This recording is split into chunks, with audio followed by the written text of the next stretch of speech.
Welcome to the Unbreakable Mind and Body podcast. I am your host, Tiana Gonzalez, a multi-passionate creative, storyteller, and entrepreneur with a fierce love for movement.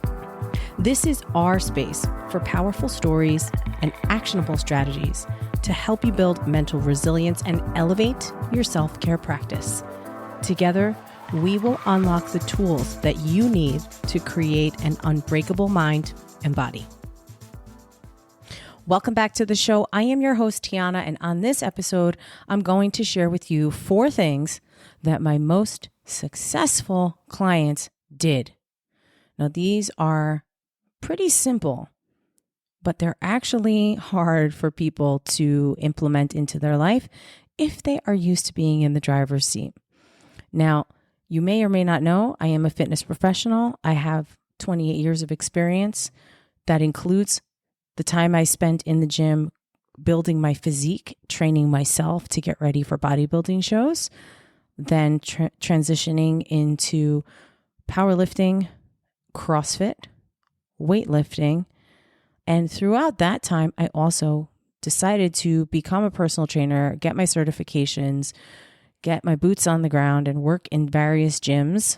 So I worked in a CrossFit gym. I worked in a big box gym. I also trained people at home, and I had an online business. And throughout all of my experiences, there are 4 things that I have noticed the most successful people have in common. Number 1, they stop self-coaching. This is really tough for some of my alphas, the people who are leaders, who are small business owners, entrepreneurs, the go-getters, the primary breadwinners in the home. They are used to being in charge. Now, when you layer that with the fact that we are inundated with information all day long, whether it's on your favorite social media platform or you go on to some sort of group or community and you're in a part of a conversation thread, or you go to work or you see advertisements or you hear them on the radio. We are getting slammed with information all day about what's really working and what's not. And so when I have my alphas, who are also people who consume or who watch podcasts or who listen to thought leaders, creators, influencers, and sometimes they listen to actual real scientists who know what they're talking about, it leads to more confusion. And so what I have had to do with many of my clients is to ask them to stop consuming and then second guessing themselves.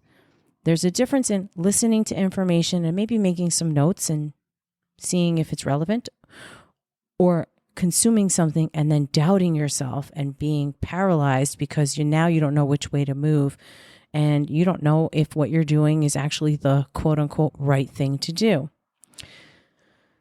People who are used to figuring things out, people who are used to making quick decisions, it's hard for them to relinquish control.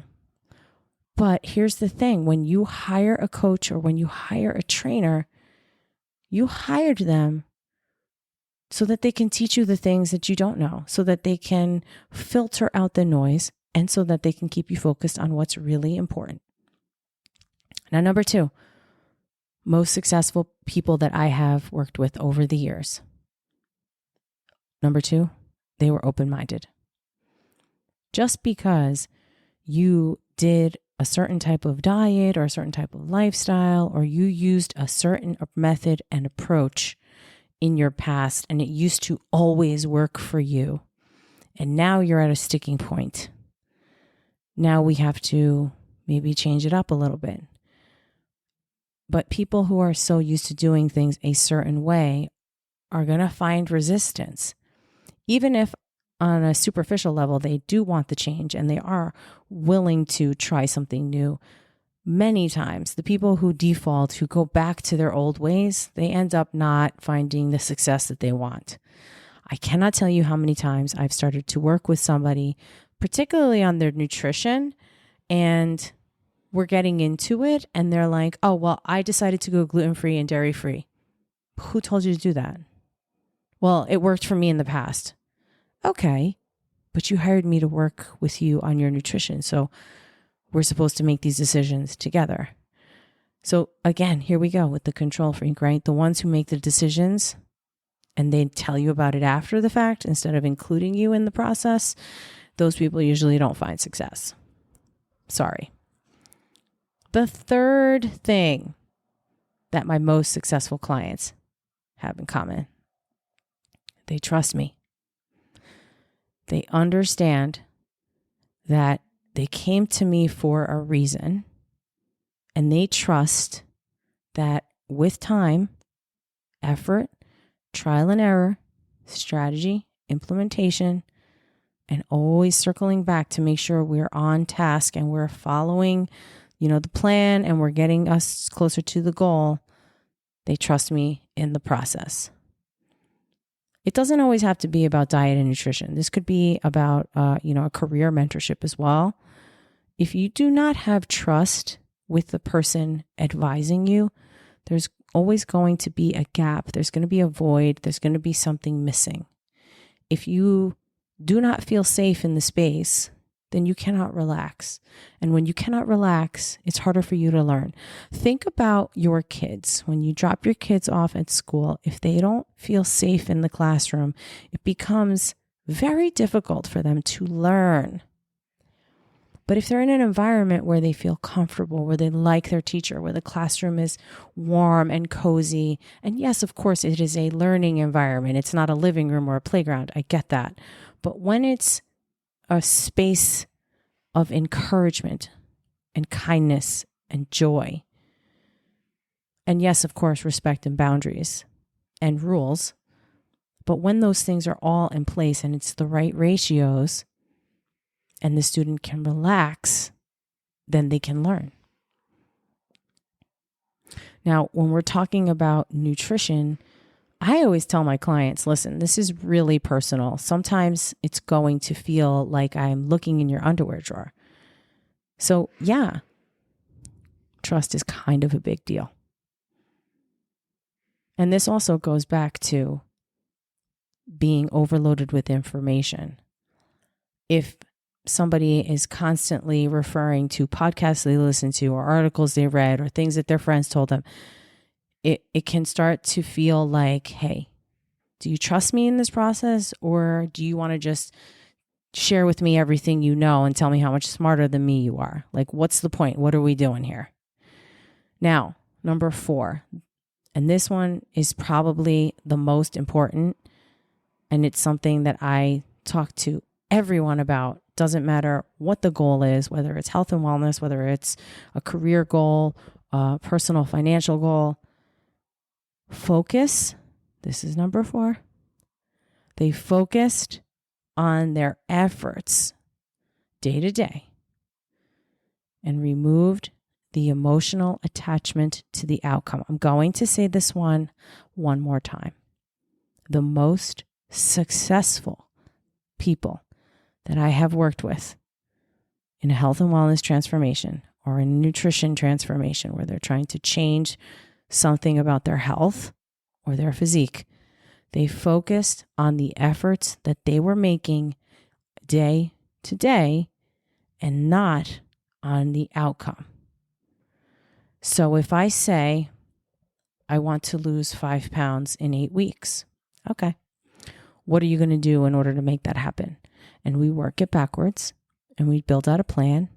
We pick measurement intervals. So let's say we're going to track each week. We're going to weigh in and get on the scale, and we're going to make sure that things are moving in the right direction. If they're not, we adjust the plan.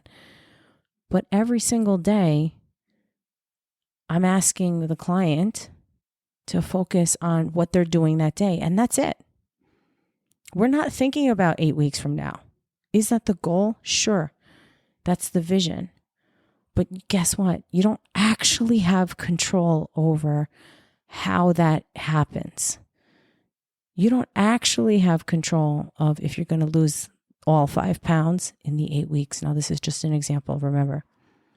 So what you do have control over are things like, did you prepare your meals? Did you bring your meals with you to work? Did you drink all your water? Did you get your workout in? Did you get your steps? Did you go to bed on time? I mean, it's so basic and boring, and it's not sexy. And guess what? That's the thing that's going to make the difference between a win and a loss. And the truth is, there's really no such thing as a loss. It's just going to be a lesson. So you're either going to hit the target or you're going to learn a valuable lesson. And this is about self-discovery.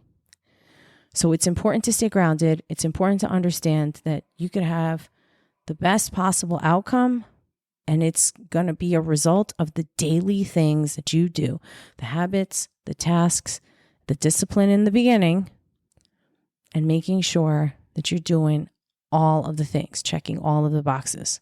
So I'm going to run through this list one more time real quick. Number 1, my most successful clients stopped self-coaching. Number 2, my most successful clients were open-minded. They were willing to try things my way and my approach. Number 3, my most successful clients trusted me. They came to me for a reason. They sought me out for a reason. And even if I asked them to be open-minded and I asked them to stop self-coaching, once I got the buy-in, they trusted me. They saw results. They know I'm not full of shit.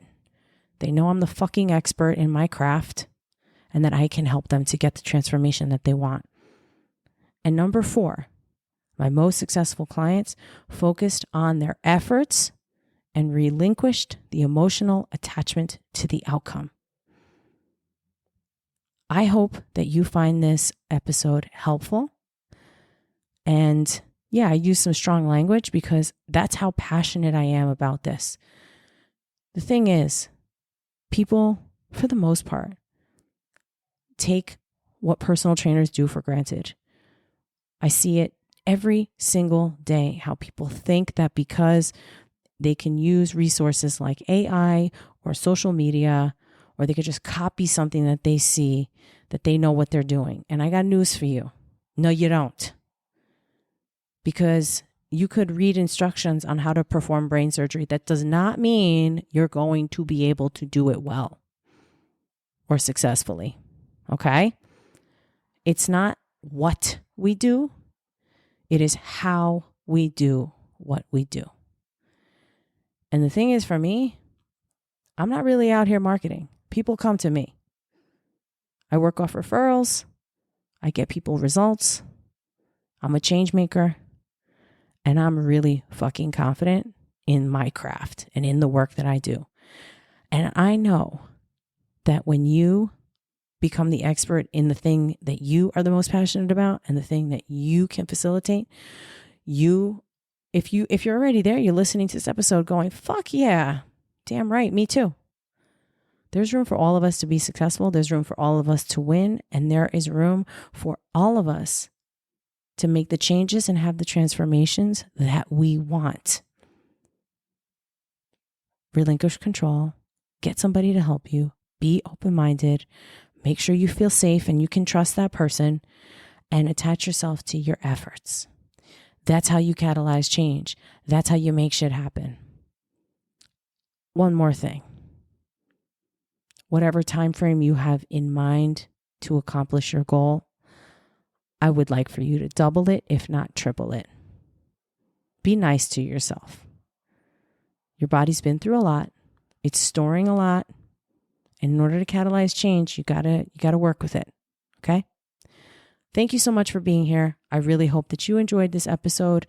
And if you could do me a huge favor and give the show a 5-star review and leave a comment, that would be awesome if you enjoyed the show. I really appreciate you, and I will catch you on the next one.